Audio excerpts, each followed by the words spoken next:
Olá, boa tarde. Hoje é domingo, 16 de fevereiro. O Link Espírito Santo está começando e esses são os nossos destaques de hoje. Como estão as avenidas da capital após os ataques de criminosos desta sexta-feira? E vamos mostrar o que as forças de segurança falam sobre os ataques e o reforço no policiamento da capital. Exportações de rochas ornamentais voltam a bater a marca de $1 bilhão no Espírito Santo. Vamos falar do caso do meio-atacante do time do São Mateus, Dorielson, conhecido como Bombom, que encara a maior disputa da vida, a luta contra um câncer. E o desfile das escolas de samba de Vitória ajuda a movimentar a economia do estado, gerando emprego e renda. Está no ar o Link Espírito Santo.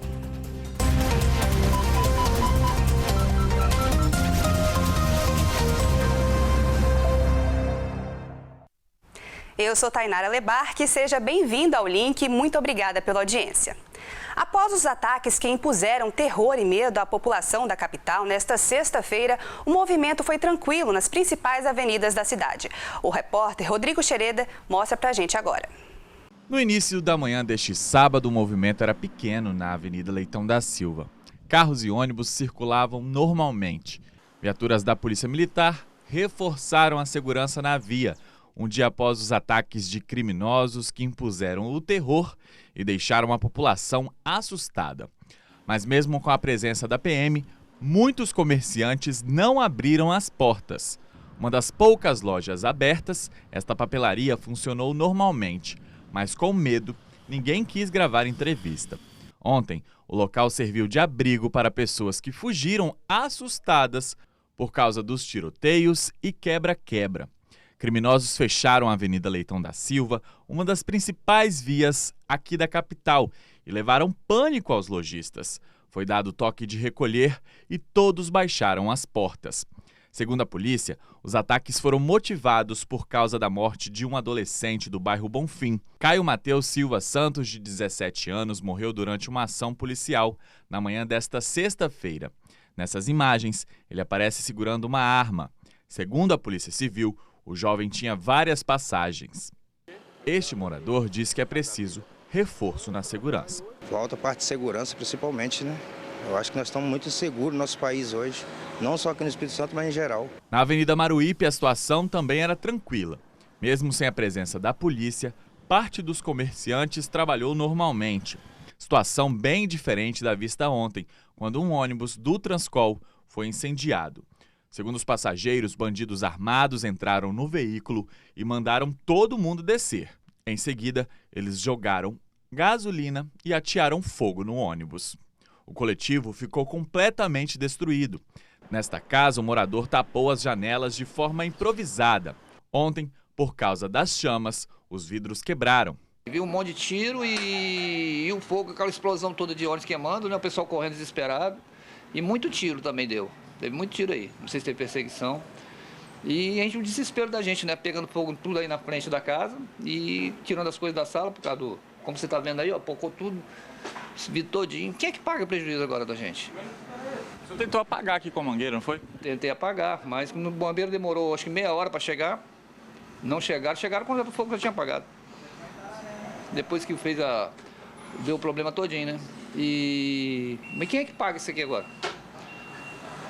Fica o prejuízo e o medo, né? É, o prejuízo. E o medo também, né? Que pegar fogo na casa. Tá doido, rapaz. Terrível. Como a gente observa, ainda é possível ver muitos fios aqui no local onde o ônibus foi incendiado na manhã de ontem. E por causa do incêndio, a região ficou sem energia. A luz foi restabelecida no fim da tarde.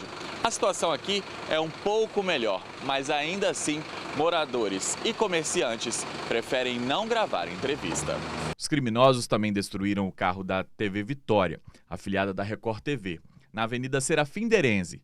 Já em Itararé, os bandidos incendiaram este carro, que foi roubado na Avenida Leitão da Silva, onde os ataques começaram. Durante coletiva sobre o balanço das operações realizadas na capital, o governador Renato Casagrande elogiou a atuação da Polícia Militar durante os ataques.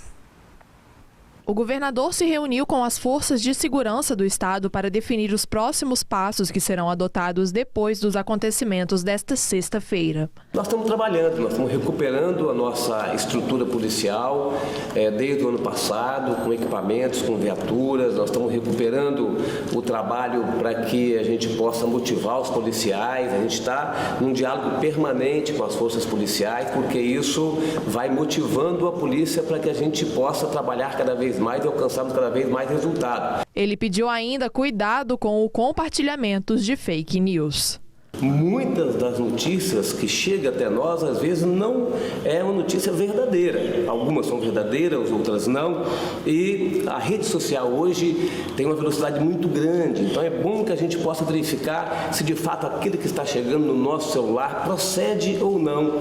Nós tivemos toque de recolher anunciado que não aconteceu. Nós tivemos áreas atacadas anunciado que não aconteceu. Então é bom que a gente não transmita, não retransmita, não compartilhe fake news. Se for uma informação verdadeira, é lógico que a gente tem que passar para frente para que todos saibam, mas é também importante que a gente possa diferenciar o que é verdade e o que não é verdade. O secretário de Segurança detalhou que 7 prisões foram registradas no Complexo da Penha nas últimas horas. Ao longo do dia, avaliamos, fizemos 7 prisões, ainda teve o óbito desse outro criminoso e a saturação permanece.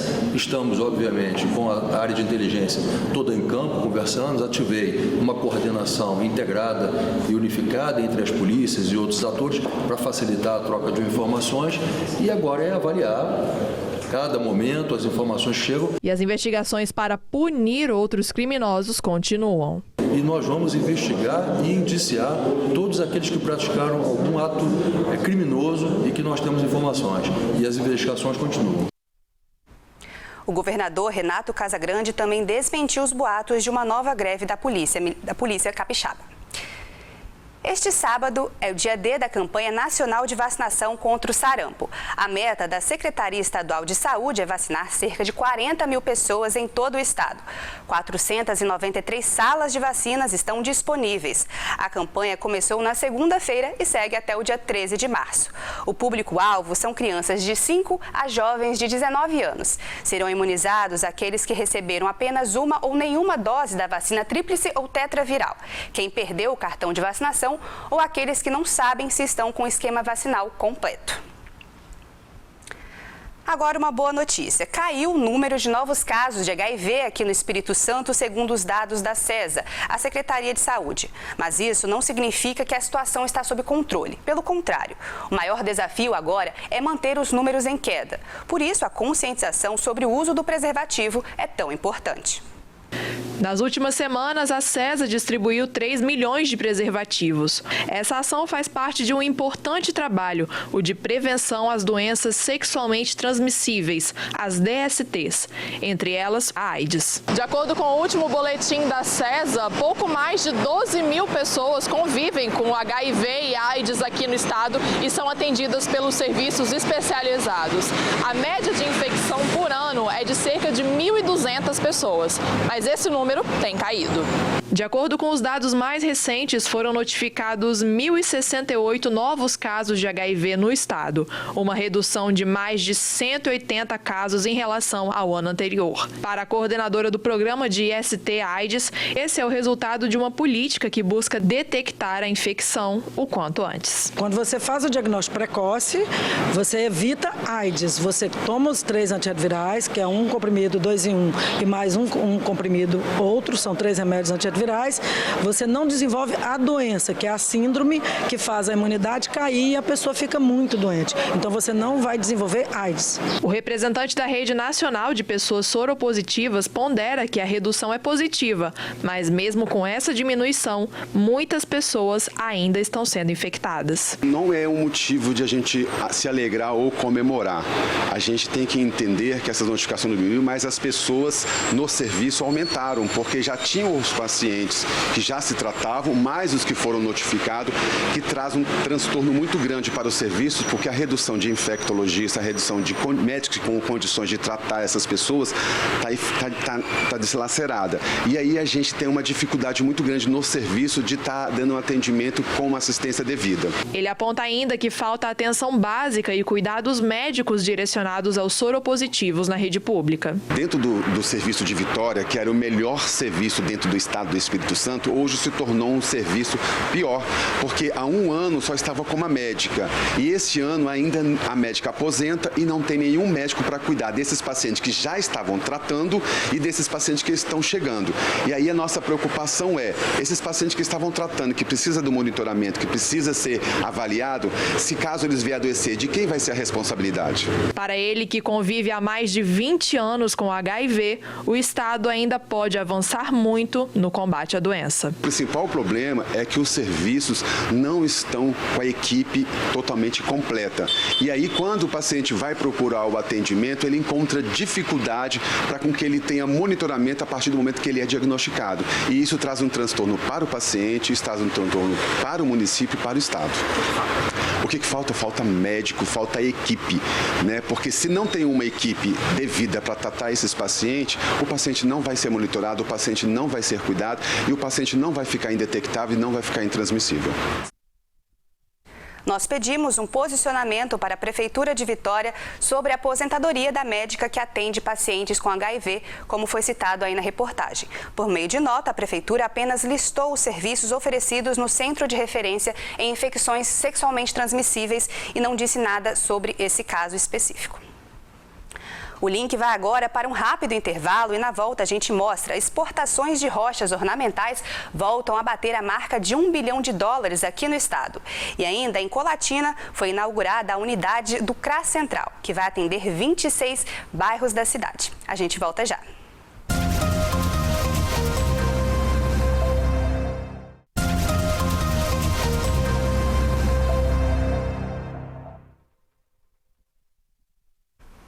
Depois de 5 anos, as exportações de rochas ornamentais no Espírito Santo voltaram a bater a marca de $1 bilhão. As empresas capixabas comemoram um bom momento. Mas, além das exportações, o mercado interno também tem contribuído para o desempenho positivo do setor. Enquanto o faturamento no setor de rochas ornamentais em todo o país, no ano passado, teve um crescimento de 2,06%, aqui no estado foi o dobro, o que representa um saldo positivo de mais de $1 bilhão. Isso se deve ao trabalho, à crença do empresário do setor de rochas ornamentais que vem trabalhando desde 2014 para a gente voltar a superar a marca de $1 bilhão nas exportações brasileiras de rochas ornamentais. A gente teve a situação de vários entrantes, como produtos artificiais, vidro, porcelanato, vários concorrentes do setor de rochas, concorrendo no mesmo mercado. Então, eu atribuo essa marca de $1 bi aos empresários, ao trabalho, à crença, ao trabalho forte do setor. Nesta empresa foi preciso melhorar o relacionamento com o cliente e criar novas linhas de materiais para driblar a crise. Somado a isso, nós tivemos um nível de engajamento também muito grande dos colaboradores da empresa. Tanto para entregar um alto nível de material, em termos de qualidade, em termos de entrega, quanto para entregar um serviço também de alto nível. A participação do Estado do Espírito Santo no mercado internacional de rochas ornamentais saltou de 79% em 2018 para mais de 81% em 2019, o que consolidou o Estado como um protagonista nesse setor.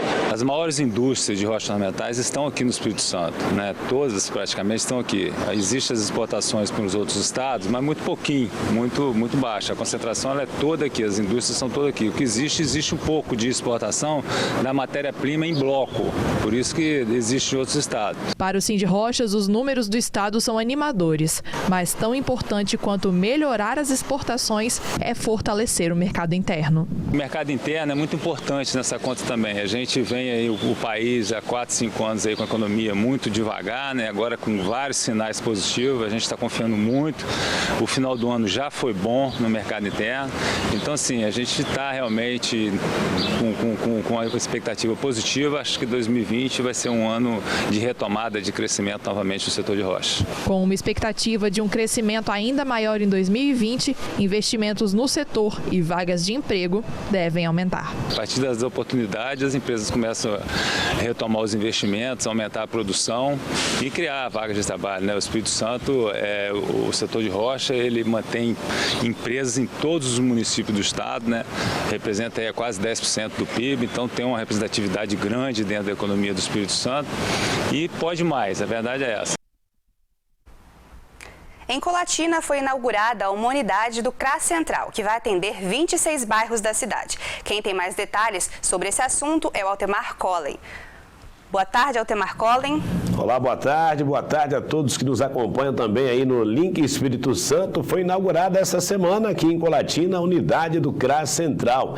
Com mais essa unidade, a administração cobre agora 100% dos atendimentos aos usuários, os serviços oferecidos pelo Centro de Referência em Assistência Social no município. A inauguração contou com a presença de diversas autoridades e convidados.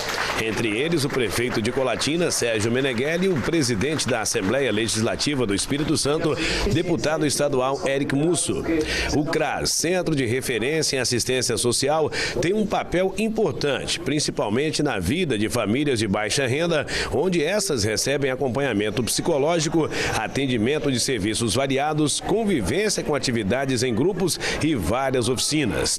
O CRAS Central passa a ser a 6ª unidade em Colatina e vai atender 26 bairros com diversos profissionais capacitados, entre eles educadores, assistentes sociais e psicólogos. Com a inauguração do CRAS Central, o município de Colatina atinge uma meta: atender 100% dos usuários nos serviços oferecidos nessa unidade. O CRAS Central foi inaugurado aqui no centro de Colatina, na rua Senador Atílio Viváqua. O CRAS, ele é um equipamento público da política de assistência social. A gente fala que o CRAS é a porta de entrada para acesso aos serviços. O CRAS tem o objetivo principal de fortalecer o convívio familiar e fortalecer o convívio comunitário. Esse espaço aqui são os espaços onde a gente faz trabalhos de grupo com famílias, com mulheres, com crianças. A gente desenvolve oficinas de artes, de karatê, de recreação. Então é um espaço bem diversificado. Esse novo centro aqui, ele é um marco para a política de assistência social no município, porque com a instalação desse equipamento aqui, a gente atinge 100% de cobertura da zona urbana para atendimento da política de assistência social. Nós vamos atender aqui 26 bairros. Para o prefeito de Colatina, Sérgio Meneghelli, a cobertura de 100% de atendimento nessa área atende um anseio, principalmente da sociedade, e concretiza um objetivo da gestão. A gente é tipo da inauguração que a gente faz com felicidade, com alegria, porque realmente agora, hoje, com essa inauguração, nós estamos cobrindo todo o território do município que necessita do CRAS. Como era antigamente, uns bairros tinha, outros não. Hoje nós agrupamos, por exemplo, Bela Vista com São Vicente. E a importância que nós escolhemos uma área central, uma área nobre de Colatina, onde as pessoas, por exemplo, que são de outros bairros, depende só de uma condução para chegar, não precisa fazer baldeação. Quer dizer, dá mais acessibilidade, né? Dando uma qualidade melhor às pessoas que necessitam desse trabalho que é tão importante. É um trabalho social muito importante que a prefeitura desenvolve com muito prazer, não por obrigação, mas realmente é onde que nós temos a oportunidade como gestor e ao mesmo tempo, não só eu, todos os agentes políticos, exercer o papel de cidadão também. O presidente da Assembleia Legislativa, em passagem por Colatina, fez questão de comparecer à inauguração, entendendo que a área social é uma das mais importantes e que deve ser tratada com toda a responsabilidade pelos gestores.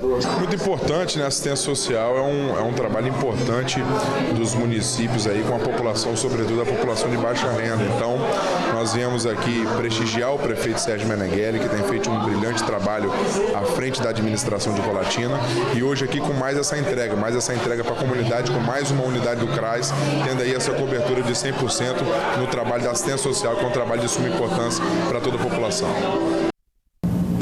Confirmando então, o CRAS Central fica no centro da cidade, na rua Senador Atílio Viváqua. Essas são as informações aqui de Colatina. Voltamos agora ao estúdio aí em Vitória. Obrigada, Altemar. Nós vamos agora para Linhares, no norte do estado. Cláudio Alves conversou com uma psicóloga sobre abuso sexual contra crianças. Boa tarde para você, Cláudio.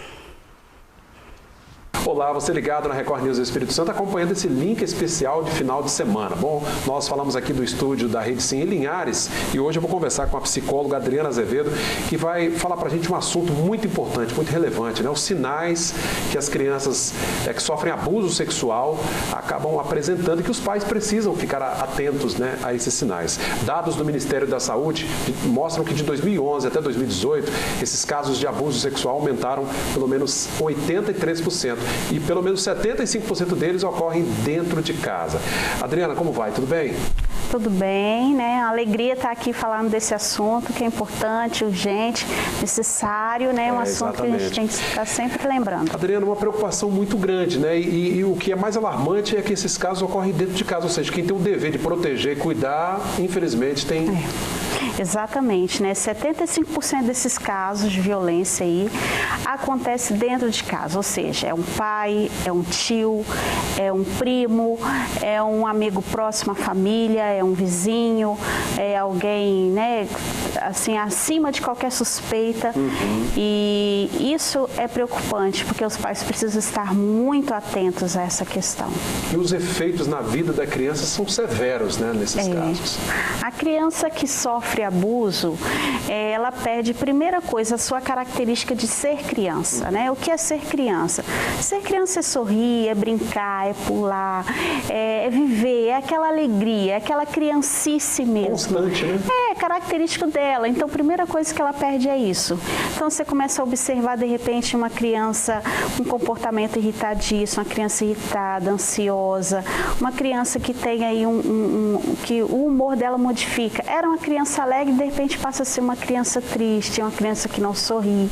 Então, são sintomas observáveis, assim, que a gente pode começar a desconfiar e se preocupar. Está acontecendo alguma coisa com essa criança. Não é normal essa expressão, porque não é natural da criança que uma criança tenha um comportamento assim. Está acontecendo algo. Então, assim, tem que suspeitar.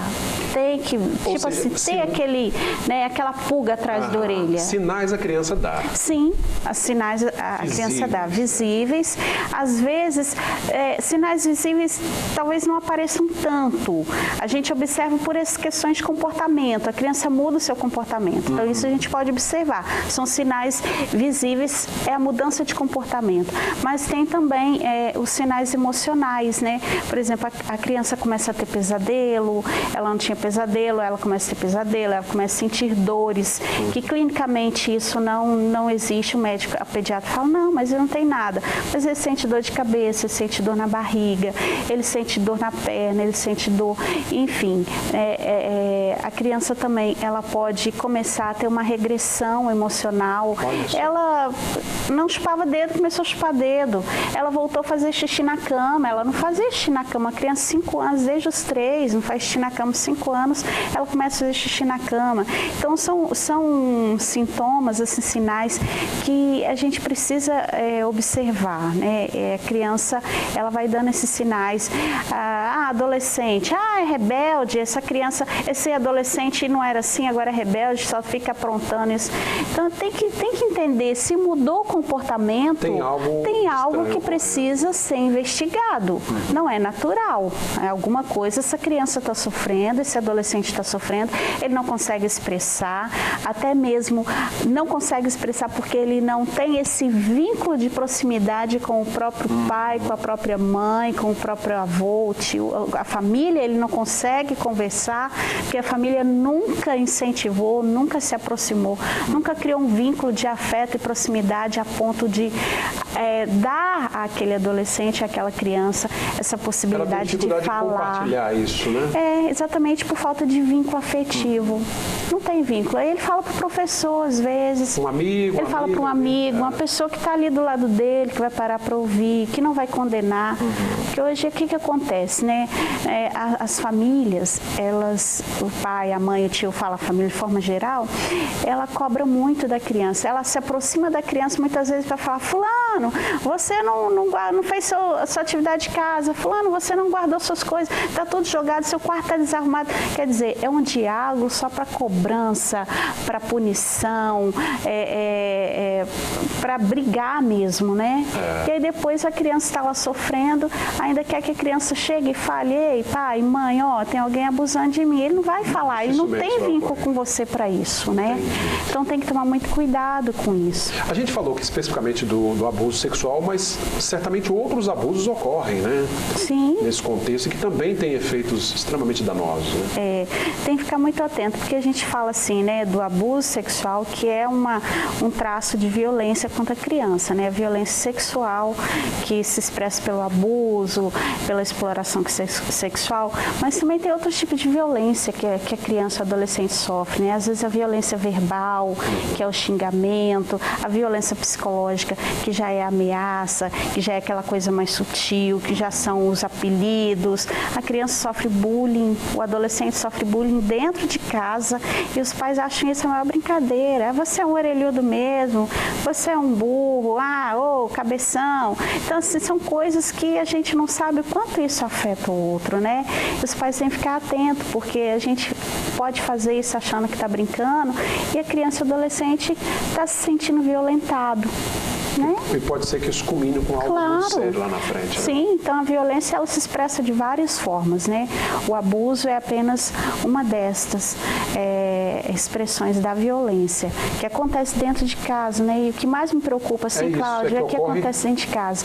É um tio, às vezes está acontecendo muito, a gente vê muito no noticiário, o próprio pai cometendo abuso contra o filho, né? A gente não consegue aceitar que no espaço que é a família, que deveria cuidar, que deveria proteger, acontece isso com a criança.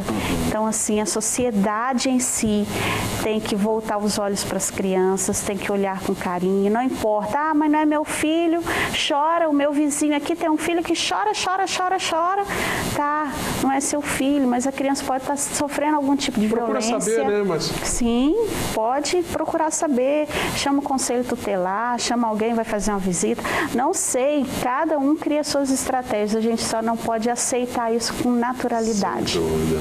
E aí, pai, mãe, né, um familiar, mesmo que distante, mas que conhece e tem um convívio ali, ficar sempre atento, né, e ao menor sinal, tomar as providências o quanto antes.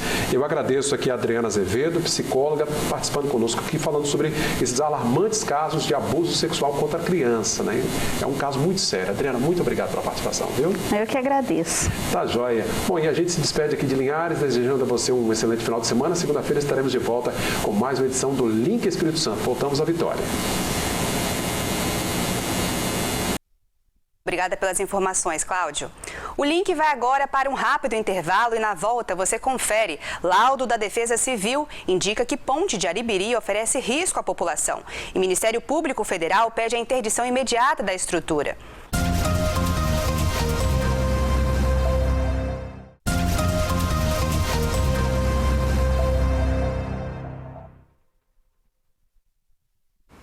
A Defesa Civil Nacional se reuniu nesta semana com representantes dos municípios mais atingidos pela chuva no sul do estado. Quem traz pra gente as informações de como foi essa reunião é o Samuel de Fraga, direto da nossa redação em Cachoeiro de Itapemirim. Boa tarde para você, Samuel. Boa tarde para você e para todos. Olha, o evento reuniu representantes de 20 municípios que foram mais afetados pelas chuvas de janeiro aqui no sul do estado, causando grandes prejuízos. Planejamento de ações e captação de recursos foram os principais temas debatidos com os representantes da Defesa Civil da Regional Sul. Isso é uma das etapas do nosso planejamento de reconstrução das cidades atingidas pelos dois impactos. O primeiro impacto no dia 17 de janeiro e o segundo impacto no dia 24 de janeiro das chuvas de 2020. A gente está recebendo hoje os consultores da Defesa Civil Nacional e eles vieram passar orientação para os municípios de como montar os planos de trabalho para solicitar recurso federal. Segundo a Defesa Civil Estadual, a situação da região sudeste por causa das enchentes chamou atenção para agilizar os recursos disponíveis para a reconstrução dos municípios atingidos. A gente sabe que as chuvas de janeiro atingiram 3 estados, Minas Gerais, Rio de Janeiro e o Espírito Santo. E por estarem sensíveis, eles têm um interesse também junto com os municípios para que o recurso seja disponibilizado para os municípios para reconstruir aqueles equipamentos que foram destruídos pelas chuvas. Mais de 60 mil pessoas foram afetadas de alguma forma pelas chuvas em 39 municípios capixabas. 6 deles decretaram estado de calamidade pública e 16 ficaram em situação de emergência. Municípios como Iconha e Rio Novo do Sul, aos poucos tentam se reerguer. Iconha acabou, ela está se reerguendo aos poucos, né? Mas está difícil, porque ela foi toda atingida, todas as localidades, foram muito poucas, assim, 1 ou 2 localidades que não foi atingida, tipo assim, com um desastre muito grande, mas em termos de energia, a água, ela foi atingida, direto ou indiretamente. Então, Iconha acabou, mas começou a se reerguer muito devagar e aos poucos, e acredito que isso vai levar muito tempo para levantar. O município está encontrando sérias dificuldades, inicialmente em quê? É um município pobre. Ação de resposta imediata que você tem que fazer. Você utiliza maquinário e veículos.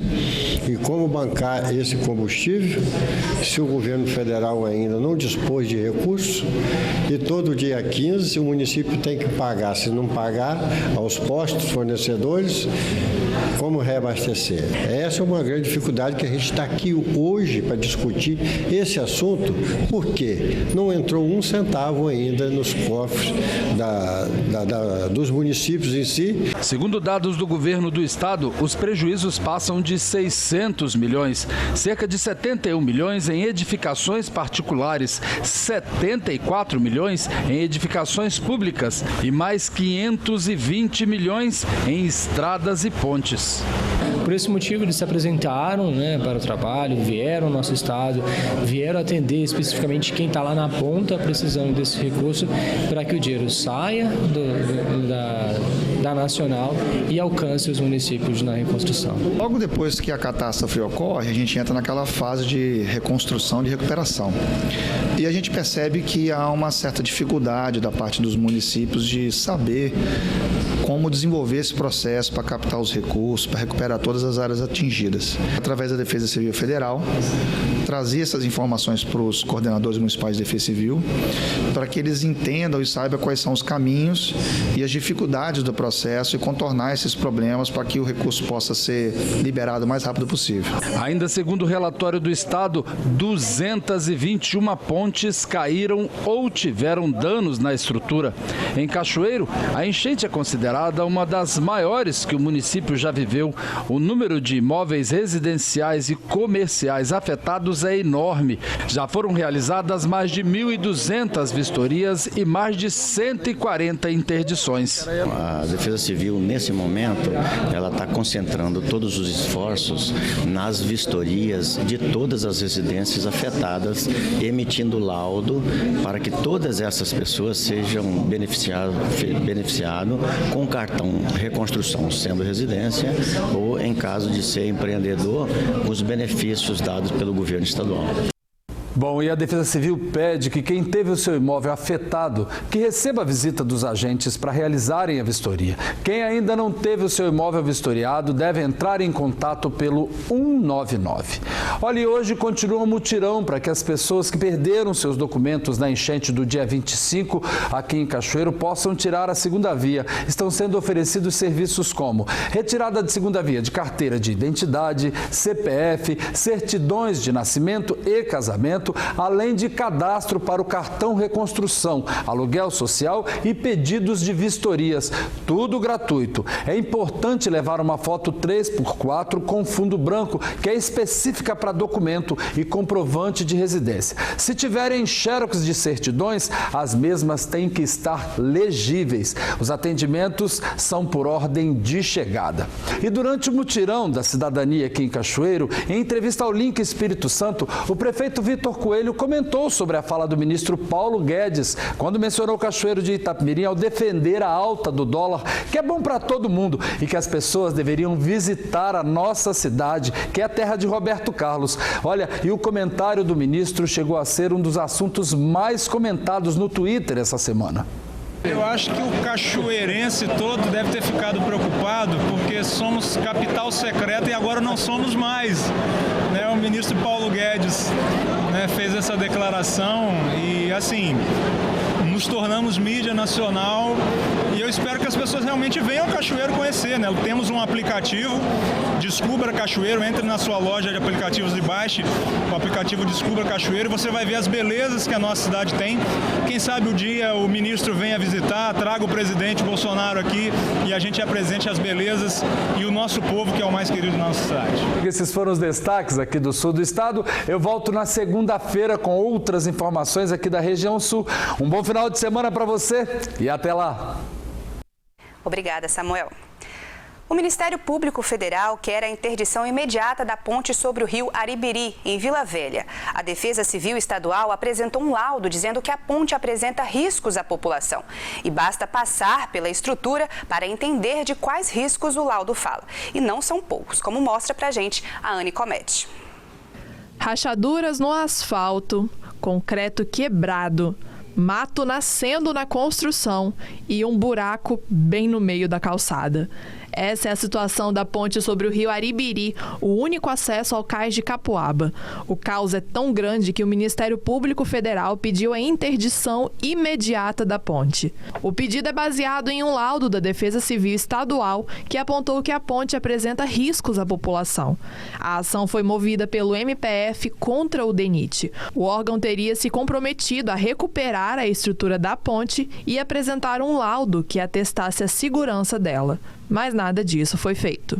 O fluxo aqui na ponte sobre o rio Aribiri é o dia todo assim, bicicleta, gente passando carro e até as carretas que vêm e vão levando mercadorias do porto. E a ponte, olha só, ela chega a tremer quando esses carros muito pesados passam aqui por cima. E os moradores dizem que as casas também balançam quando os veículos passam. E o medo deles é de que algo ainda mais grave possa acontecer. Nem só tenho medo desse montão de carreta passando, como a gente corre o risco também com a velocidade que a carreta passa.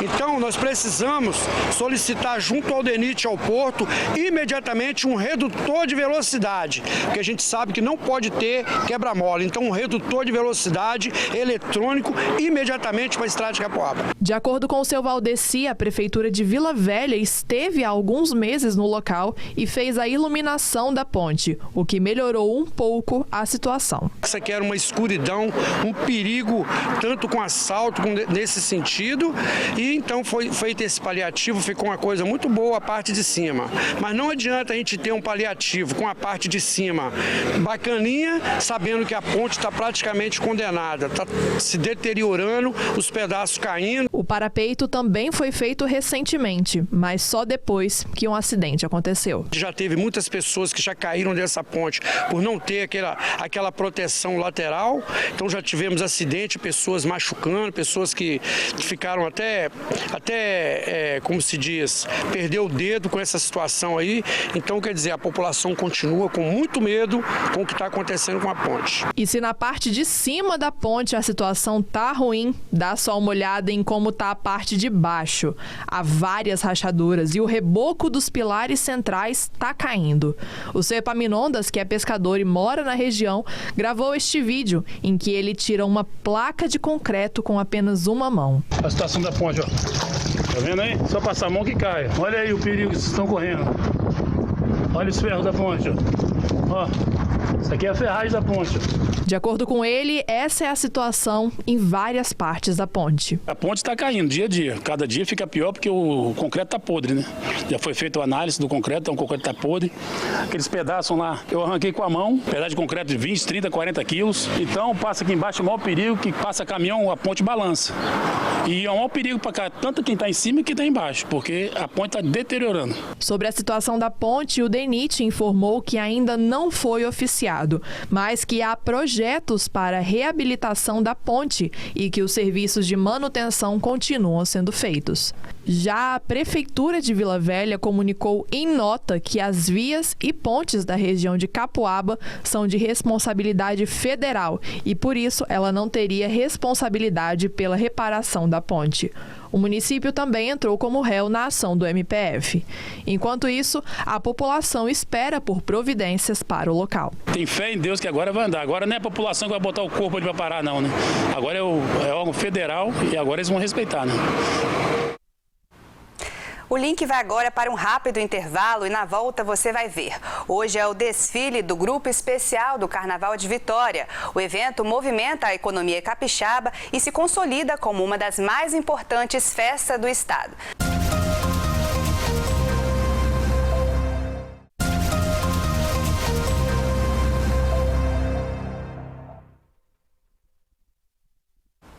Agora nós vamos falar do caso do meio-atacante do time do São Mateus, bicampeão capixaba pelo Pitbull do Norte.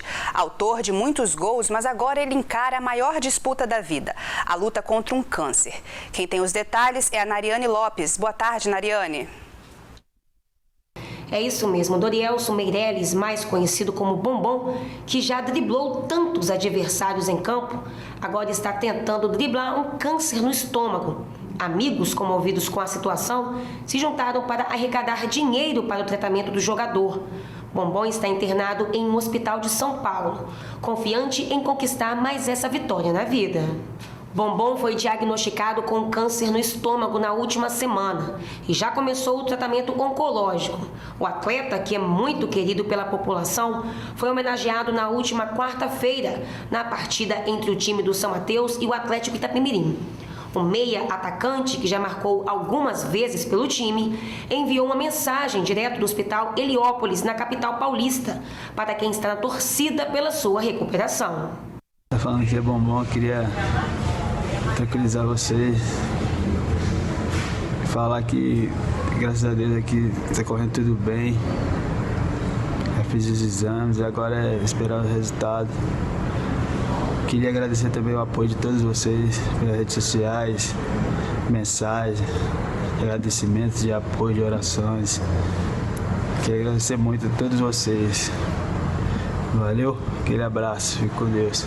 Mudando de assunto, nós estivemos no 13º Batalhão da Polícia Militar de São Mateus, onde conversamos com o capitão Lebarque sobre a redução dos índices da criminalidade na região durante o verão e também sobre a expectativa para o Carnaval 2020. Muito positivo esse começo de ano. Nós estamos com a redução de homicídios aqui na nossa região. Já começamos em janeiro com 9% a menos de homicídio que o ano passado. Nós também apresentamos uma queda substancial nos crimes contra o patrimônio. Os crimes contra o patrimônio, no geral, já tivemos a redução de 22% nesse mês de janeiro. Eu destaco a diminuição nos roubos a estabelecimento comercial, que diminuíram 70%, e nos crimes contra a pessoa, roubo e furto a pessoas em via pública, que também tivemos a redução de 25%.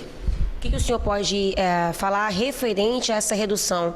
Primeiramente, destaco nossas operações, que aumentaram na faixa de 30% nesse período de janeiro, né? Nós contamos com efetivos sempre trabalhando, fazendo abordagens de acordo com as estatísticas, de acordo com o mapa criminal, ouvindo a comunidade, com a participação da comunidade. Nós tivemos ontem mesmo uma reunião com os moradores em Guriri, o trabalho que o Tenente Iri tem executado lá com os moradores de Guriri. Aqui em São Mateus, o comandante recebeu produtores rurais, recebeu os comerciantes. Então, isso tudo subsidiou o nosso trabalho quanto ao planejamento da atuação policial no dia a dia aqui em São Mateus. Nós temos um mapa criminal onde eu fico responsável por fazer os levantamentos e destacar os pontos principais que devemos atuar. E nós fazemos essa distribuição do policiamento de forma a atuar onde há maior necessidade, onde a população nos indica que está precisando e que está tendo alguma deficiência. Então, esse trabalho integrado surte esse efeito positivo, a redução a curto, médio e longo prazo. E nós hoje estamos experimentando já um fruto plantado lá em fevereiro, março do ano passado, quando começamos o trabalho junto às comunidades e junto aos comerciantes. Nossa operação Natal foi muito bem sucedida e estamos tendo a operação Verão também muito bem sucedida. A expectativa é muito boa para o Carnaval. Vamos receber um reforço do CPO Norte, CPO Noroeste. Vitória irá nos mandar reforço também com as especializadas, cavalaria. Então a expectativa é muito positiva para esse Carnaval, né? Assim como o ano passado foi um Carnaval tranquilo, já sentamos com os outros órgãos aqui da cidade, Polícia Civil, Ministério Público, Prefeitura, para combinarmos as ações e temos uma expectativa muito positiva com relação a esse Carnaval. Bom final de semana a todos e até segunda. Obrigada, Nariane. O Carnaval do Brasil oficialmente começa por aqui com os desfiles das escolas de samba no Sambão do Povo. A festa já está consolidada no calendário nacional e a sua importância pode ser traduzida em números, como mostra pra gente agora a Anne Comete. As formas, sons e cores que aparecem na avenida em dia de carnaval não surgem da noite para o dia. São fruto de trabalho e muito trabalho de gente como o Paulo. Ele é pintor e há mais de 30 anos trabalha ajudando a construir o carnaval da Mocidade Unida da Glória. Carnaval para quem gosta, não tem jeito. Se não gostar, não fica que não tem como. Aí a gente vai. É o gosto da gente, né? Entra às 7 horas, sai às 10 horas, vira à noite e vai trabalhando. O negócio é levar a escola para a avenida. Ali ao lado dele trabalha o Robson. Ele veio de longe, de Parintins, no Amazonas. Ele é soldador artístico, vive de fazer espetáculo, de programar esculturas enormes que vão para a avenida fazer a alegria dos foliões. Durante metade do ano, ele mora em Vila Velha para ajudar a construir o nosso carnaval. Pós-carnaval daqui, né, de Vitória, a gente retorna para a cidade de Parintins e trabalha no... Eu sempre trabalhei no Boi-Bumbá Caprichoso, né? Aí de lá a gente tem outro festival mês de julho e agosto, quando é setembro para outubro, a gente retorna para cá. O presidente da MUG conta que a escola emprega mais de 100 funcionários. O carnaval é uma elegância, né, para a situação que encontra o país.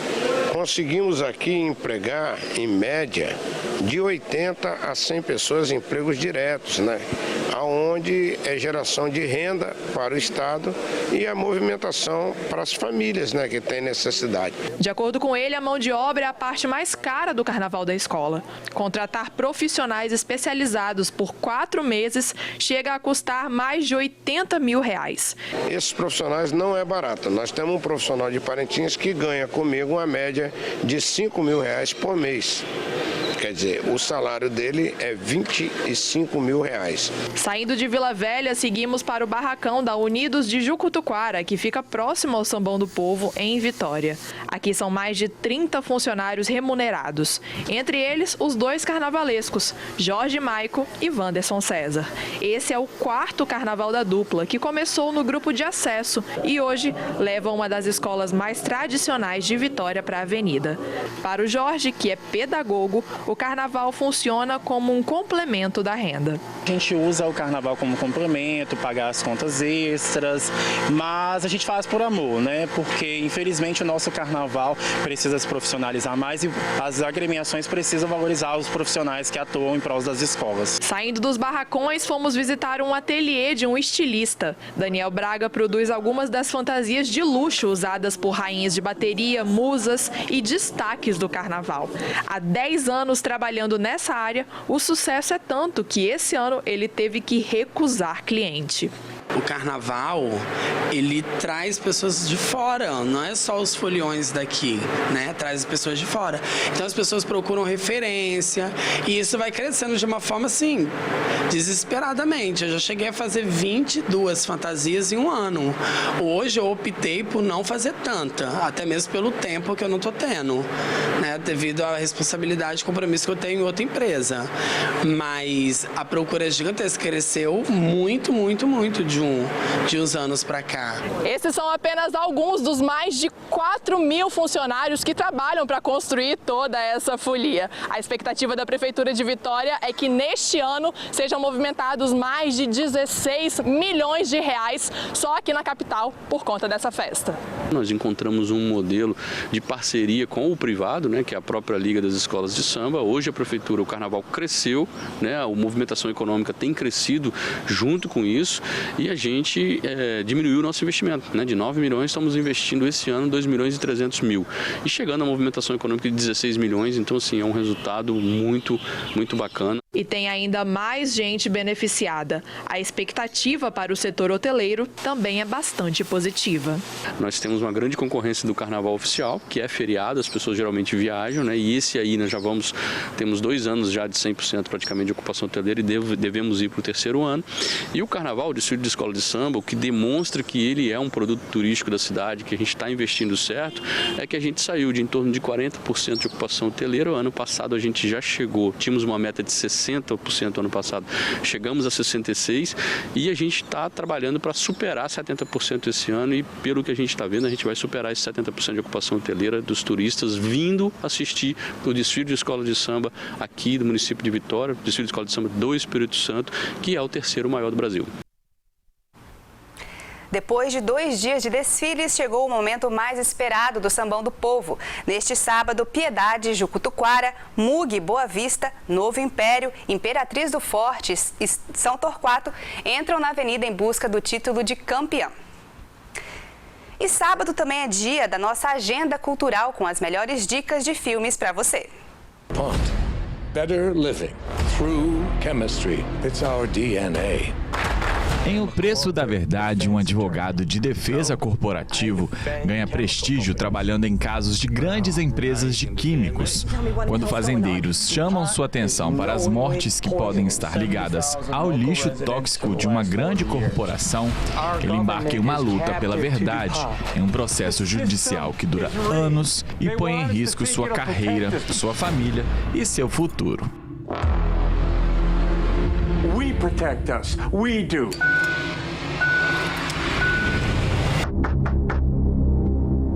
Hello, it's Peter Spencer. No terror, o grito em uma casa, uma maldição nasce após uma pessoa morrer em um momento terrível, voraz.